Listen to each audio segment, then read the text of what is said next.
Videograflar uchun, mobilograflar uchun eng kerakli narsalardan biri bu ishunli filtr. Bu nima ishni bajaradi? Bu filtr bilan sizlarning videolaringiz yanada kачественный, yanada sifatli chiqadi. Bu filtrni men o'zim ham to'g'risi ishlatib ko'rganim yo'q.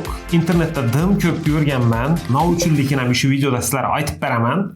Bu filtr Kiyevni firmasidan KNF dim ko'p reklamalar chiqaradi oldimdan. Şu reklamalan ta'siridan bilinman, non ta'siridan ish qilib, men shu filtrni oldim. Dim ko'p reklama etdilar, dim maqtag'anlar ko'p. Bu filtr universalniy bo'ladi. Ikkisi birda. Ham ND filtr, ham CPL filtr. Ularning farqlari. ND filtr bilan CPLning farqi. ND filtr o'zi shatib beradi. Ko'chada quyosh yoqib tushib turibdi.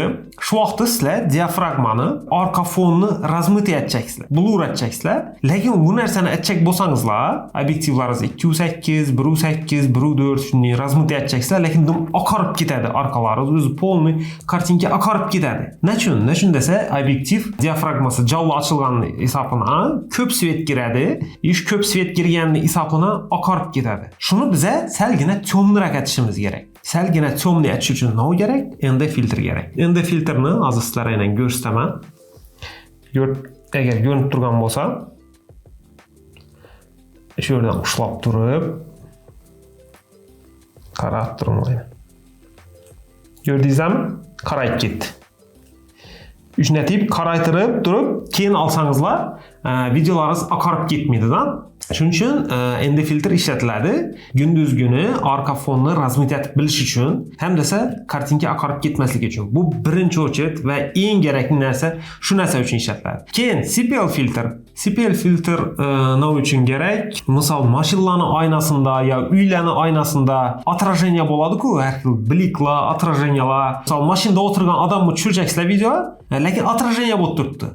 Doğruda korpusning misol отражениесі tushib turibdi. Ichinde odam ko'rinmaydi. Shuni shatib ko'rsatsa bo'ladi. Kinolarda shatib ko'rsatadilar shuni, misol, kliplarda shatib ko'rsatadilar. Shuning uchun CPL filtr ishlatadilar. Shunday vaqtda o'sha bliklarni CPL filtr olib tashlaydi. Yana nima ishlarni bajaradi CPL filtr desangiz, misol, suvni tushirib tursizlar depadan, top-toza suvni tushirib tursizlar, unda ham отражениялар bor, bliklar bor, teyindagi doshlar ko'rinmaydi-da.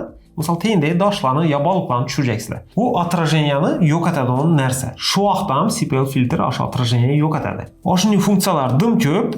Shu video davomida ham sizlarga yana qo'yib boraman. Ish qilib foydali funksiyalar dim ko'p. Men o'zim ham hali ishlatib ko'rganim yo'q. Endi ishlatib ko'raman. Xudo xolasa, menimcha dim zo'r rezultatlarni beradi. Ishlatishni ham ko'rsatdim. 2 dona kolsosi bor. O'sha kolsolarni to'laysizlar.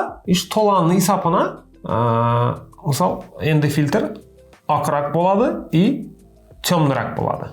CPL filtr emas, shu to'lag'anning hisobiga bliklarni yo'q etadi. Bu nera o'rnatiladi desangizlar, obyektivlarni eldan o'rnatiladi. To'g'risi, obyektivni eldi qismini shunday to'lab qo'yaverasizlar.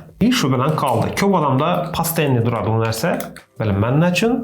Menimcha olib qo'yib ishlatib turgan yaxshiroq. Ishlatgandan keyin bilamiz. Men ham to'shni bilmayman. Ishlatgandan keyin test etib, xudo xolasa, yana bir video chiqarishga harakat etaman. Shunday qisqa video edi. Agar savollaringiz bo'lsa, kommentariyada yozib qoldiringlar. Agar shu tema sizlarga interesli bo'lsa, qiziqli bo'lsa, internetda qidirib ko'ringlar, ChatGPT bilan gaplashib ko'ringlar. Funksiyalari bor ND filtr bilan CPL filtrni. Menimcha bu uskuna sizlarga dim kerakli, dim ko'p yordam beradigan uskunada bo'laman. Keyin bu quruq kameraga to'g'ri keladimi desangizlar, yo'q, bu quruq kameraga to'g'ri kelmaydi.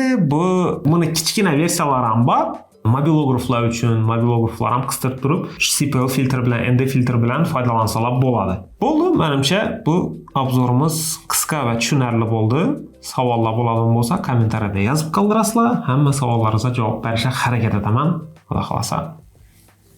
Ciao.